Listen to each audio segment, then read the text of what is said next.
Salut tout le monde, c'est Mamafly. Aujourd'hui, on se retrouve pour une nouvelle vidéo. Je vais vous apprendre à faire des boutons dans des shulkers ou des coffres. Par exemple, mode de jeu, survie. Quand je clique sur survie, ça me met en survie. Et quand je clique sur créatif, ça me met en créatif.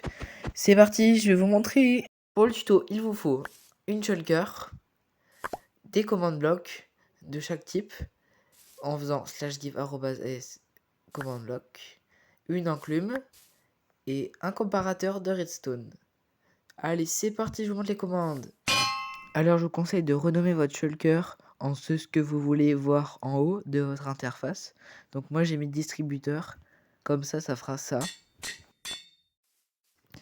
Après, vous avez le poser. Vous pouvez noter les coordonnées, ça vous servira plus tard.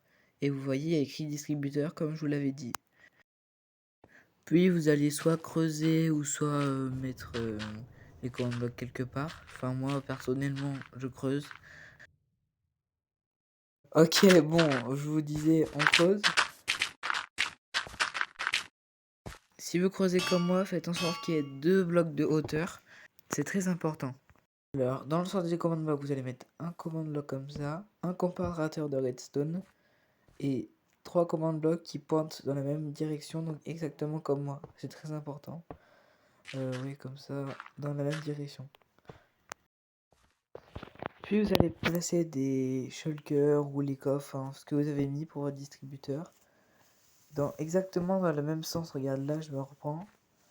Hop, et là, exactement dans le même sens. Attention. Pour le type des command blocks, pour le premier, vous mettez répétition toujours actif. Le deuxième, vous laissez comme c'est. Le troisième, vous mettez chaîne conditionnelle toujours actif. Et le troisième, vous mettez encore chaîne conditionnelle toujours actif.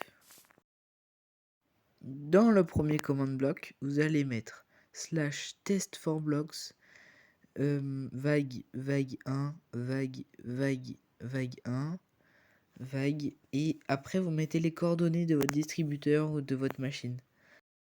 Voilà. Dans le deuxième command block, vous allez mettre la commande que vous voulez effectuer. Par exemple, moi je veux qu'on me donne du pain. Quand je clique sur le bouton pain, après dans le deuxième shulker que vous avez mise, là je reprends mon bouton, vous mettez le bouton au milieu comme et votre distributeur quand on ne l'a pas activé.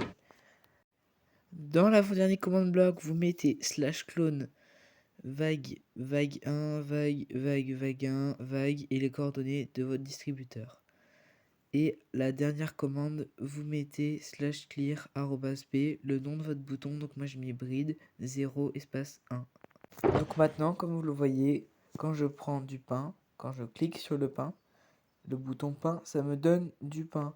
Ça exécute la commande /give @p breed. Donc je vais vous faire un autre exemple. J'ai rajouté un autre bouton avoir faim. Quand je clique dessus, ça donne un effet de hunger 255. Donc là je vous montre, j'ai fait exactement les mêmes commandes. Donc pour le premier, voilà, là tu vois j'ai mis avoir faim dans le premier parce que maintenant qu'il y a un deuxième bouton, faut montrer que quand on enlève le pain, donc quand on clique dessus, il y a quand même toujours le bouton avoir faim. Alors voilà, maintenant on passe aux nouvelles commandes. Comme je vous l'avais parlé juste avant, normalement ici il y a le truc avoir faim, mais je l'ai enlevé. Même commande, test for block, blablabla. Et dans ce command block, j'ai mis effect_p hunger. Dans ce shulker, j'ai mis du coup les 2 boutons. Ça c'est pour reset. Parce que la commande jusqu'en dessous fait en sorte que ça clone la shulker qui est juste au-dessus d'elle aux coordonnées de votre distributeur. Pensez aussi au dernier command block qui fait en sorte de vous enlever le bouton qui est dans votre inventaire. Sinon vous allez vous retrouver avec plein de slime balls dans votre inventaire, c'est pas ouf. Et voilà, c'est la fin de la vidéo, j'espère qu'elle vous a plu. Si c'est le cas, n'hésitez pas à liker, à vous abonner. Si vous n'avez pas compris ou qu'il y a des petits problèmes dans le tuto, si vous n'avez pas réussi, envoyez-moi un commentaire et je vous répondrai. Salut!